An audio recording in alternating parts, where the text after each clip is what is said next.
Hola familia y bienvenidos a la parte 12 de Yo seré la reina en esta vida. Espero les esté gustando mucho la historia, así que pónganse cómodos que comenzamos.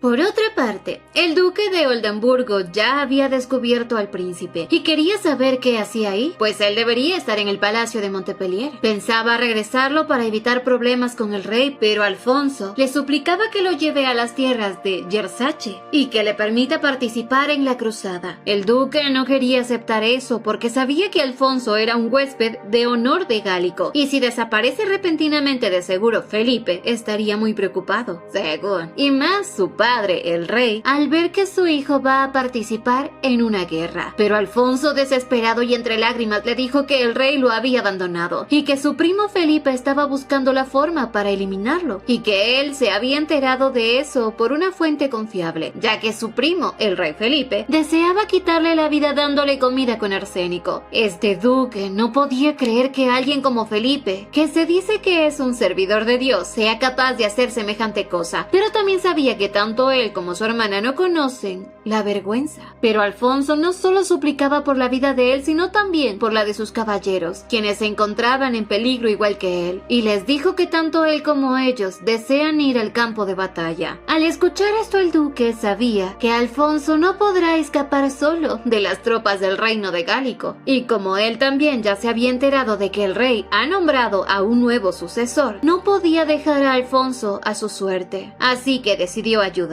Recordaba su charla con su hijo, en el cual le pedía proteger a los más indefensos como si fueran de su familia, así como él protegerá a su reino hasta que él regrese a salvo. Y era por eso que las palabras de Alfonso lo conmovieron, así que decidió aceptar tal petición, porque veía en él a su propio hijo.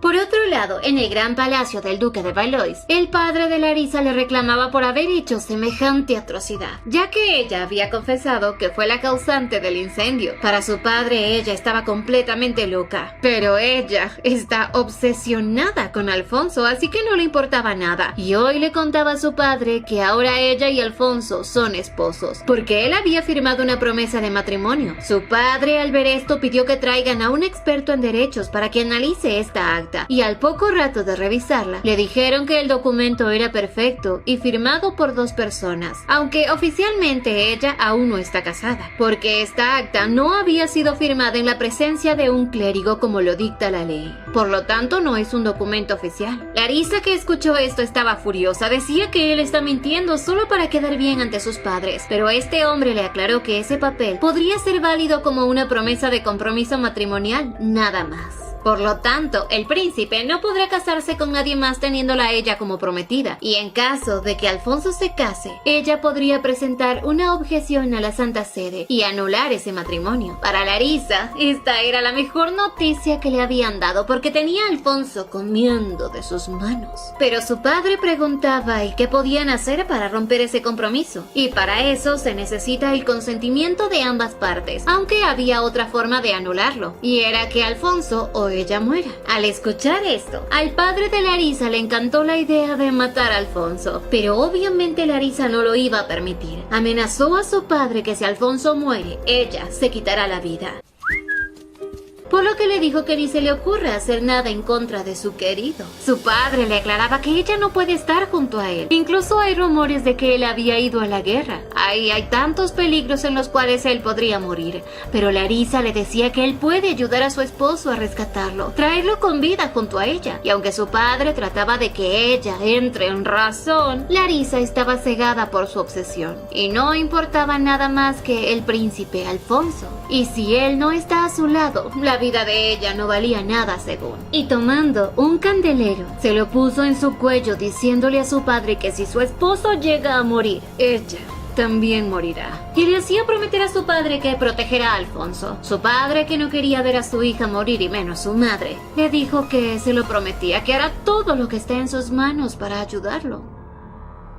Por otra parte, en la mansión de la familia Di Mare, Caruso nuevamente visitaba a Ariadne para comentarle que la peste negra había arrasado ya con la región central y que no logran controlar a los ciudadanos, así que era hora de dirigirse a San Carlo. Ariadne sabía que solo era cuestión de tiempo antes de que los infectados lleguen a San Carlo y se propague la peste. Le preguntaba a Caruso si había algún contagiado, pero es cuestión de tiempo, ya que también debido a la plaga la cosecha de este año había sido un fracaso, porque no solo estaban enfermándose, sino también las langostas estaban acabando con las cosechas. Los precios del cereal habían aumentado en un 150% y Caruso le aconsejaba que sería bueno que empezara ya a vender el trigo. Ariadne le dijo que recién esto está comenzando y Sancha llegaba apresuradamente donde Ariadne para informarle que había un motín en el refugio Rambouillet, debido a que habían suspendido la distribución de alimentos por 3 días. Era por eso que los indigentes estaban haciendo huelga y sabían que esto no iba a terminar bien, porque en cualquier momento romperán el portón y saldrán a protestar en las calles. Ante esto, Ariadne recordaba que en el pasado Rambouillet fue el primer lugar en donde empezó la peste negra y que cuando ellos salieron a la capital, esta peste se extendió rápidamente en todo el país, por lo que esta vez no podía permitir que eso suceda y que todos mueran. Así que le pidió a Sancha que prepare todo para ir al refugio. Pero Caruso le aclaraba que esto puede ser muy peligroso porque puede contraer la enfermedad. Incluso Sancha se ofrecía a ir. Pero Ariadne les dijo que ese asunto tenía que resolverlo ella misma. Y así le pidió a Sancha que le avise a Giuseppe que lleve lo que le había encargado. Ariadne, aunque se encontraba un poco nerviosa al conocer lo que ocurrió en el pasado, sabía que tenía que convencer a los indigentes a como dé lugar quedarse en el refugio. Y lo primero que iba a hacer era ir a visitar al administrador general del refugio. Y todo parecía estar en silencio cuando de pronto los indigentes aparecían en la puerta gritando y suplicando por comida. Exigían pan y grano. Y Ariadne, al verlos así, pensaba en cómo podría calmarlos.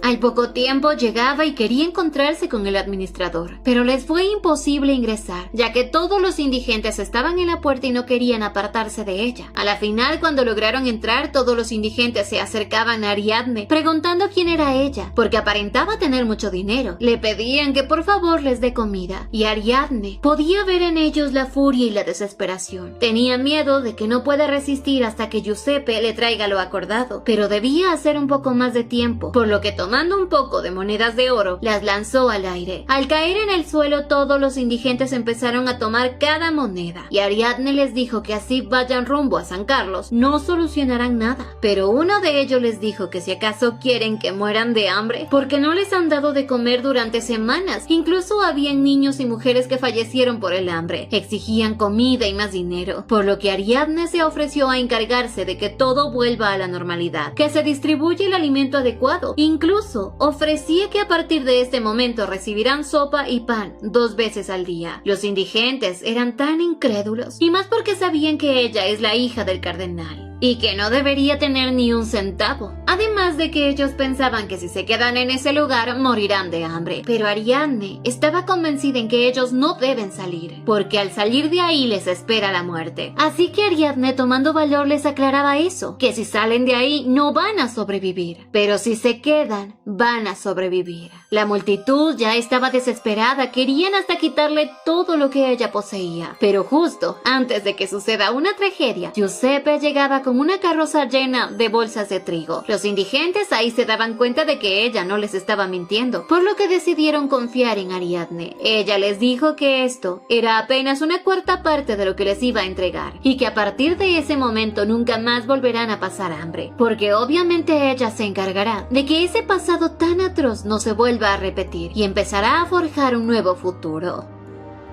Poco después de lo ocurrido, el administrador del refugio le pedía disculpas a Ariadne por su descuido, prometiendo que nunca más va a volver a suceder. Pero ella le comentó que por un tiempo se hará cargo de alimentar a todos en el refugio, pero con la única condición de que él siga estrictamente sus órdenes. Así Ariadne le comentó que quiere que todos en el refugio, antes de tomar el agua, la hagan hervir, que mantengan las camas limpias, además de que deben aislar a las personas que presenten síntomas como la fiebre, y que si van a estar en contacto con ellos, deben usar mascarilla. Y sobre el dinero, pues serán pagados por ella. siempre y cuando cumplan con una cuarentena que será establecida. El administrador le preguntaba que si acaso ella está bajo las órdenes de la Santa Sede, pero Ariadne le dijo que todo lo que estaba haciendo es con su propio dinero. El administrador no entendía del por qué ella se hacía cargo de todo esto, pero ni la propia Ariadne sabía del por qué lo hacía. Quizás simplemente no podía ignorar el futuro que tendrán estas personas. Y de pronto, al acercarse a la ventana, vio en su mano una luz brillante. Ella no entendía qué es lo que estaba pasando, pero en eso Sancha le comentaba que ya había aislado a todos los que estaban contagiados y que habían órdenes de que nadie entre a su habitación. De pronto Ariadne le preguntaba si notaba algo en su mano, pero Sancha no veía esa luz. Ariadne ante esto se daba cuenta de que esta podría ser la famosa regla de oro, pero mientras platicaba, llegaba la innombrable Isabela, quien estaba furiosa porque según ella su hermana era una falsa, porque ella le había prohibido ir al refugio, pero en cambio ella se encontraba justo ahí. Le gritaba que si acaso piensa que ella es inmune a la peste o si se cree invencible, y Ariadne sabía que aunque le explique a esta tonta lo que está ocurriendo, no lo va a entender, ya que ella solo tomaba el voluntariado como un juego de niños. Así que en vez de explicarle, decidió encerrarla en su habitación por 10 días, para que así la puedan vigilar. Isabela estaba furiosa, quiso acercarse a Ariadne, pero Sancha se interpuso diciéndole que no sea imprudente.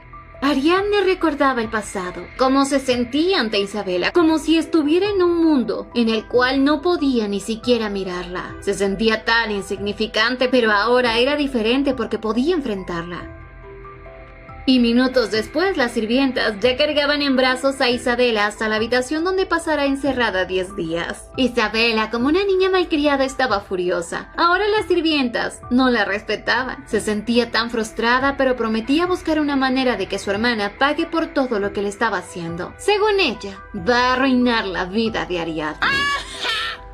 Por otro lado, en Yersache, el príncipe Alfonso recibía la porción de comida para él y para sus caballeros, pero era muy poco, y así ellos disminuyeran en comer, no les alcanzaría para muchos días. Alfonso le preguntaba a Elko si había alguna noticia sobre su reino, pero él le comentaba que no. Además, no han podido contactarse con ellos, y como no han podido participar en ninguna batalla, no les podían proporcionar algún botín. Se sentían tan mal de no poderles proporcionar la comida a sus caballeros, ya que ellos confiaban en él, por lo que debía hacer algo. Así tomó los botones de su camisa que eran de oro, junto al broche de oro que simboliza que él es un príncipe. Se los entregaba a ellos para que los vendan y puedan así conseguir un poco de comida para todos, ya que lo que ahora le importa es que ellos se encuentren bien, pues lo material lo puede reponer en cualquier momento. Por ahora, tenían que sobrevivir.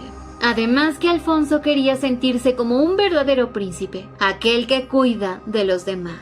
Al ver lo que el príncipe había hecho, uno de ellos también colaboraba, con lo único que tenía, el broche que le había dado su prometida. Pero para Alfonso, si su prometida se entera de que regaló una muestra de su amor, se va a molestar muchísimo, por lo que todos los caballeros conmovidos empezaron a entregar lo poco que tenían de posesión para así aportar, poder obtener lo suficiente como para poder sobrevivir. Alfonso estaba emocionado, pero les aclaraba que esto solamente era un préstamo, porque cuando regresen al reino, él les pagará el doble. Y ahora, dado a que tenían las suficientes monedas, el broche que identificaba a Alfonso como príncipe, se lo devolvieron, ya que es una insignia muy importante. Así Alfonso junto a sus caballeros decidieron sobrevivir, mientras que Elko se encontraba en un rincón con un enojo. Se sentía tan frustrado por todo lo que vivió.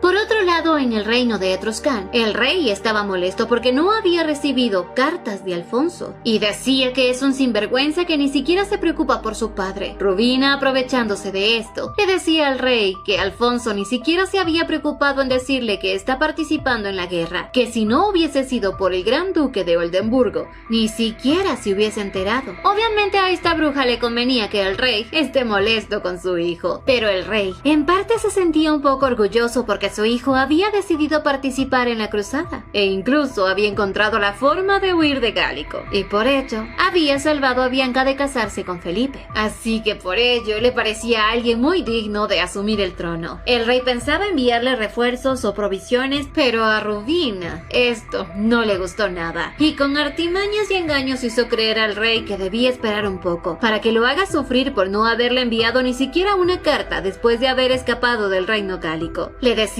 que eso un ingrato, por lo que necesita tener un escarmiento. Y el rey no se encontraba muy convencido, pero esta bruja se propuso hacer que él entienda que Alfonso necesita ser guiado, y una de las formas de llevarlo por el buen camino es dejando que sufra un poco en la guerra. Pues si él le envía ayuda a Alfonso, él podría pensar que después podrá hacer con el reino lo que se le antoje. Y le recordaba a la vez que Alfonso se le había revelado. Esto convenció al rey de que no era una buena idea ayudarlo por ahora. Y para esta bruja le propuso que enviara ayuda dentro de 3 meses. Y solo así valorará el esfuerzo del rey. Por otra parte, Larisa se encontraba ante su padre, vestida como toda una dama casada. Él entregaba una carta con una flor y al abrirla se dio cuenta que iba dirigida a Ariadne. Alfonso le contaba en la carta todo lo que estaba pasando en la cruzada, cómo sentía que él se alejaba cada vez más y más de ella, y eso lo tenía agobiado. Incluso le comentó que le había llegado rumores de que ella fue quien ayudó al rey para que Cesare sea reconocido por el rey. Pero como él no cree en nada de lo que le cuentan, solo creía en ella, y que si lo había hecho, debía tener alguna razón. Incluso le expresaba lo mucho que deseaba verla y escuchar su voz, porque la extraña muchísimo. Así el padre de Larisa le decía a su hija que debe darse cuenta de que el hombre a quien ella ama a otra. Pero Larisa se negaba a creer que Alfonso haya escrito esa carta. Era imposible que ame a esa mujer, por más que su padre trató de hacerle entender que lo que ella siente no es amor. Para Larisa su único amor era Alfonso. Su padre no podía creer que su hija sea alguien tan malvada que quiera separar a una pareja que tiene amor puro. Pero de pronto Larisa entre lágrimas le dijo que ayude al príncipe y que luego él terminará amándola a ella. Él se negaba y Larisa simplemente enloquecía. Y como su padre no quería ver a su hija sufrir, nuevamente prometió hacer todo lo que esté en sus manos para ayudar a Alfonso. Larisa, aparte de eso, le pidió a su padre que de ahora en adelante todas las cartas que envíe el príncipe se las entregue a ella para así leerlas y convertirse en la mujer ideal para él, para así poder conquistarlo.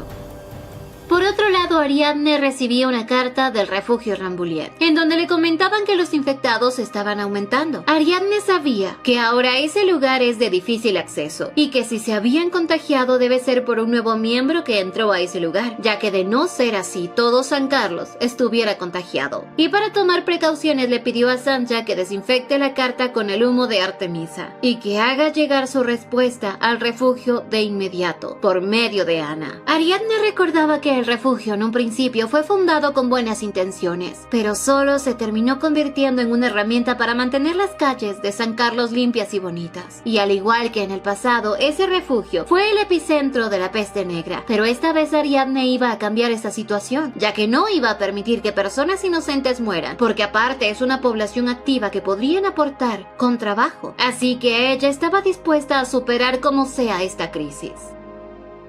Por otro lado, ya le informaban al rey sobre la propagación de la peste negra y que los médicos habían estado trabajando en una cura, pero aún no tienen buenas noticias. Por lo que si alguien tiene esta peste, solo le tocará esperar la muerte. Al rey le preocupaba la situación del reino, pero le informaron que aún era seguro y que solo estaba en el campo de Espegia. Y el rey furioso le decía que sabe que esa peste es por esos mugrosos, porque nunca se lavan ni se asean. Los consejeros no podían creer que él hable así de una persona que solo se dedica a trabajar y son comerciantes. El rey, para que según esta peste no se propague, dio la orden de que los echen de la ciudad antes de que esparzan la peste negra al reino. Pero los consejeros le decían que no debe actuar precipitadamente, ya que el que está contagiado presenta síntomas claros. Pero a este rey lo único que le importaba era su bienestar y el de su reino, según él. Por lo que aumentó las normas de seguridad y les dejó en claro que con solo un estornudo deben ser expulsados, sobre todo los extranjeros, ya que estos pueden contagiar a la Guardia Real. Pero de pronto, el conde Contarine le recordó sobre los planes de enviar a la caballería hacia el norte, y este loco del rey le dijo que si ellos llegan a contagiarse, él tendría que hacerse responsable. Así que no. De pronto, un consejero le dijo que por qué mejor no reclutan a soldados nobles, pues ya no tenían muchos de ellos porque se habían encargado de alejarlos, por lo que ahora solo les quedaría quedarse de brazos cruzados viendo cómo el ejército extranjero pasa por la frontera del norte sin restricciones.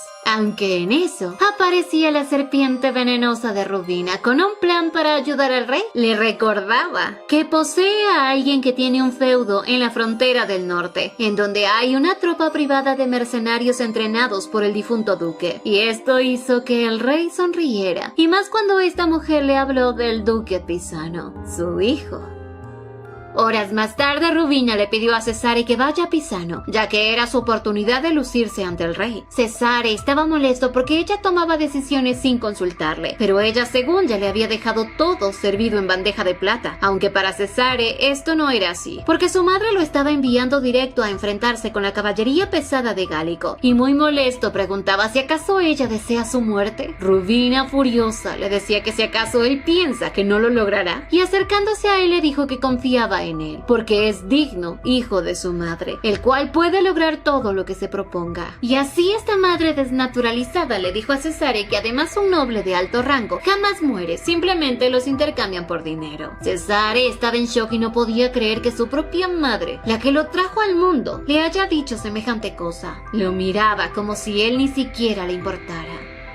Por otro lado, en el campo de batalla, Alfonso junto a sus compañeros se dirigían a su primera misión, la cual consistía en bloquear el escape del enemigo en la retaguardia del campo de batalla. Pero para los caballeros esta era una misión insignificante, porque pensaban que solo estarían ahí sentados mirándose las caras, aunque para algunos de ellos eso era algo bueno porque no estarían en peligro de muerte. Pasarían las cosas tranquilamente porque solo tendrían que vigilar y regresar a casa luego. Y mientras ellos se mofaban y reían, alcanzaron a ver una tropa de 1800 caballeros. Obviamente eran los enemigos, una unidad de infantería que se dirigían hacia ellos. Estos avanzaban rápidamente y Alfonso estaba muy preocupado porque los superaban en número y por mucho, pero no se iba a acobardar. Así que decidieron enfrentarlos, y mientras ellos hacían eso, Alfonso le pidió a Elco que vaya a la fuerza principal y pida refuerzos, mientras que ellos empezarán a luchar, y solo esperaba que todo termine sin que nadie muera y que lleguen las fuerzas de apoyo rápidamente. A la final, Alfonso y sus caballeros iban acabando a cada uno de los enemigos. Se sentía él un poco tranquilo porque hasta ahora no había ningún muerto y les tocaba resistir un poco más hasta que lleguen los refuerzos. De pronto Dino iba a ser apuñalado por el enemigo cuando Alfonso se interpuso entre ellos y en un descuido otro de los enemigos apuñalaba por la espalda a Alfonso. Él sentía como algo caliente esparciéndose por su piel. Ya no tenía fuerzas ni en las manos ni en los pies, y según él, en sus últimos momentos de vida, él seguía siendo una persona impotente que ni siquiera era capaz de salvar a sus subordinados. Se sentía frustrado porque no se parecía en nada a su madre, la cual siempre luchaba. Incluso su amada Ariadne luchaba con tantas fuerzas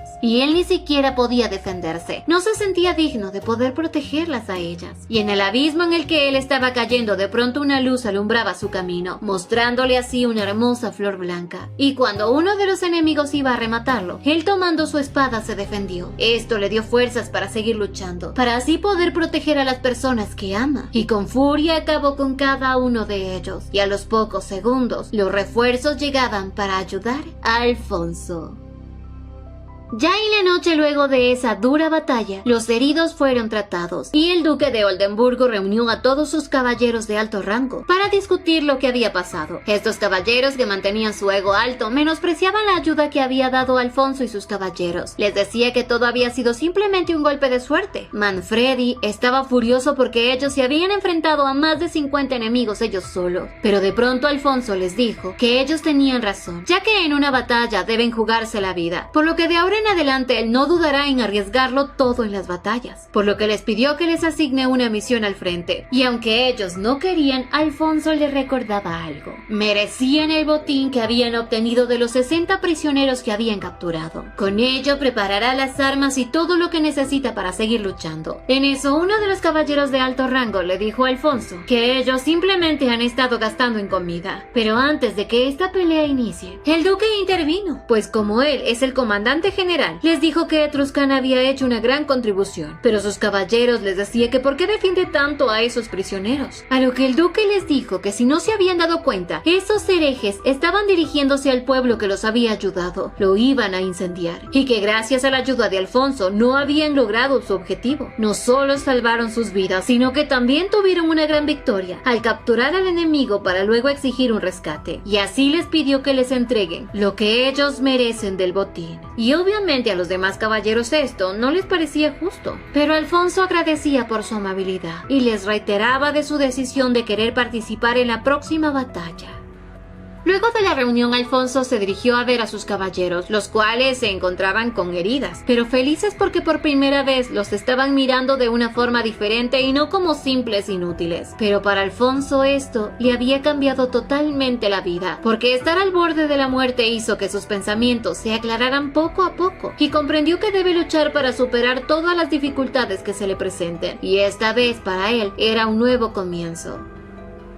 Por otra parte, en el ducado de Pisano, Cesare ya había llegado para poder reclutar a los soldados, pero le informaban que todos habían vuelto a sus hogares debido a que la mitad de sus habitantes habían perdido la vida, porque hubo un fuerte aumento de precio en el trigo y no tenían con qué alimentarse, y el sueldo que ganaba un soldado no les alcanzaba. Además, en estos momentos no era posible conseguir la cosecha como de costumbre, porque la caballería de Gálico había acaparado todos los sembríos, y que son muy pocos los hombres que se arriesgan a ir a cosechar un poco de trigo para poder llevar eso a sus hogares. Cesare se preguntaba si él lograra conseguir trigo, ¿ellos regresarán a entrenar? Pero este hombre le decía que si los soldados ven que ganan más al cosechar ilegalmente y venderlo, no regresarán. Cesare, por otro lado, quería saber el estado de los graneros, pero este hombre le aclaró que cualquier inquietud le puede preguntar a él, y le confesaba que cada granero estaba completamente vacío. No había ni un solo grano de nada. Días más tarde, Ariadne fue interrumpida por Sancha, quien le informaba que tenía una visita. Ella bajó rápidamente a la sala porque sabía de quién se trataba, y es Cesare, quien estaba ahí para pedirle ayuda. Ariadne no podía creer en las palabras que le decía. No sabía qué es lo que tramaba, pero él le aclaró que no era nada malo, que necesitaba alimento, ya que el depósito de Pisano estaba vacío y los soldados se habían ido. Ariadne sabía que en el pasado él había pedido ayuda para llevar a cabo con éxito su golpe de estado, pero esta vez Cesare le dijo que habían rumores de que ella tenía trigo guardado, por lo que le pedía que por favor le venda su trigo. Ariadne con una sonrisa le dijo que si acaso esta vez también piensa pagarle con el cisne de Liville. Cesare le dijo que si eso es lo que desea lo hará, pero necesitaba 4.500 cántaros de trigo. Le pagaría 1.500 ducatos, y en cuanto al cisne se lo iba a entregar como un obsequio personal como muestra de gratitud, pero necesitará más trigo a futuro, por lo que ella debe guardar y no venderlo a nadie más. Ariadne recordaba que por ese cisne este hombre la manipulaba en el pasado, pero esta vez no iba a ser así que rechazaba la propuesta, aunque en el fondo sabía que no era un mal negocio. Pero ella tenía otros planes, porque aparte sabía que esto no era asunto del reino, porque caso contrario él hubiese ofrecido los ducatos que vienen del reino, por lo que dedujo que eso era algo tramado por él, y sin decirle más le pidió que por favor se retire a su casa, ya que era un tramposo y un tacaño. Ariadne sabía que si lo ayudaba, él estaría más cerca de la sucesión al trono, y no estaba dispuesta a permitirlo, porque no deseaba cometer el mismo error del pasado. Días más tarde, Ariadne junto a las carrozas de trigo se dirigió hacia el pueblo, en donde quitó las carpas para que todos puedan apreciar el cargamento que tenía, y así mantenerse a salvo, porque sabía que para una mujer que se encontraba en peligro no había mejor defensa que la reputación, y eso es lo que ella iba a aprovechar.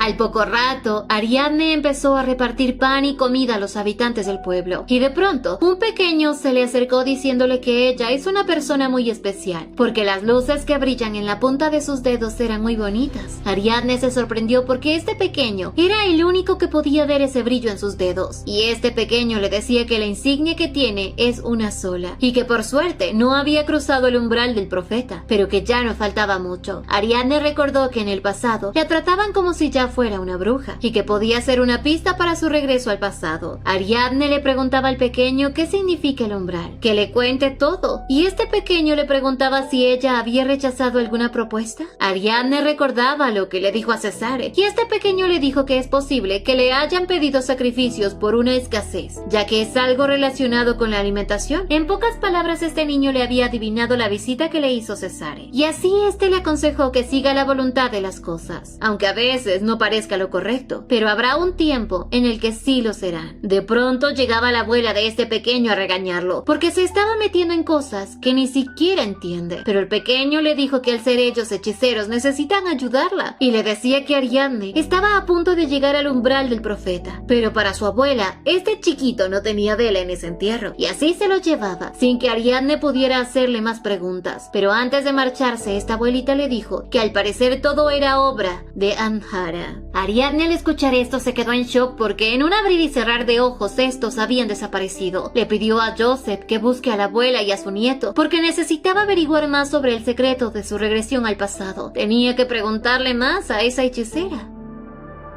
Mientras tanto, en Pisano, Cesare había tratado de reunir a las tropas, pero no lo había conseguido, sino más bien todos se burlaban de él como si fuera un inútil que huía. Y cuando él informó a su madre sobre lo ocurrido, esta loca simplemente le había dicho que si quiere puede morir en Pisano, pero que ni se le ocurra volver sin haber cumplido con su objetivo antes. De pronto le informaban que había una dama que necesita verlo, y Cesare no quería ver a nadie, pero cuando le dijeron que se trata de Ariadne, se levantó a recibirla. Así, mientras se dirigía a ver a Ariadne, recordaba las palabras crueles de su madre, cuando le dijo lo que había ocurrido, que no había trigo ni soldados para luchar, y las palabras crueles de su madre lo hacían sentir mal, porque esta bruja furiosa hasta lo había lastimado, y le impidió volver a casa a menos de que haya hecho algún logro. Caso contrario, él debía morir en Pisano. Por ello, Cesare sabía que Ariadne había llegado en un mal momento.